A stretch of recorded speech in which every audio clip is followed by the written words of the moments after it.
दर्शक बंधु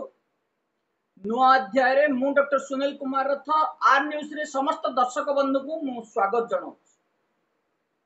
एवं आपण को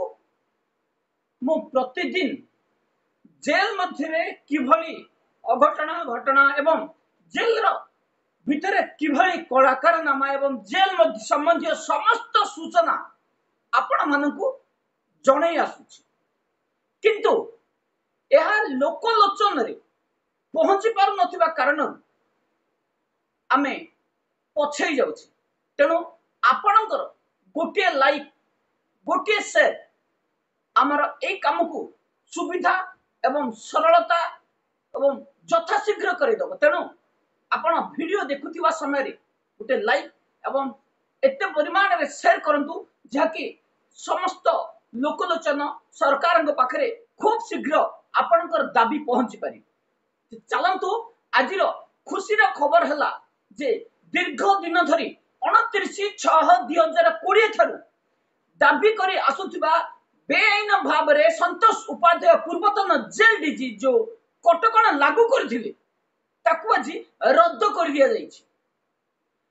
29/6/2020 जेल विभाग रे वार्ड और चीफ वार्डन को पाई पूर्वतन जेल डीजी संतोष उपाध्याय होम सब डिविजन रे नियुक्ति को रद्द कर देथि जहा फल रे ए दीर्घ 5 वर्षर लड़ाई 5 वर्ष पर हे जीवो जब ए लड़ाई रे बहु वाद विवाद एवं बहु थर हरासमेंट होबाक मध्य पड़ी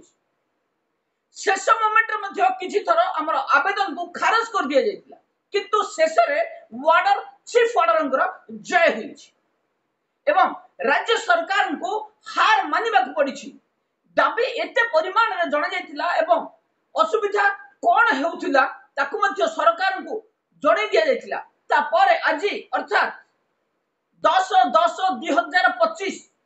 ऑर्डर संख्या 42,281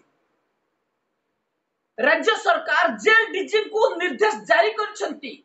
29/6/2020 तारीख ठारू जो कटकणा लागू कर जाइतिला वार्डर चीफ वार्डर को जो कटकणा लागू कर जाइतिला से कटकणा को उठै दिया गला एवं एणी की वार्डर चीफ वार्डर निज सब डिविजन रे बिना विधारे नियुक्ति पाई परिबे तेणु आमे ए नियुक्ति ए खुशीर खबर वार्डर एवं चीफ वार्डर भाई मानन को अनुरोध करबो आर ए खुशीर महल रे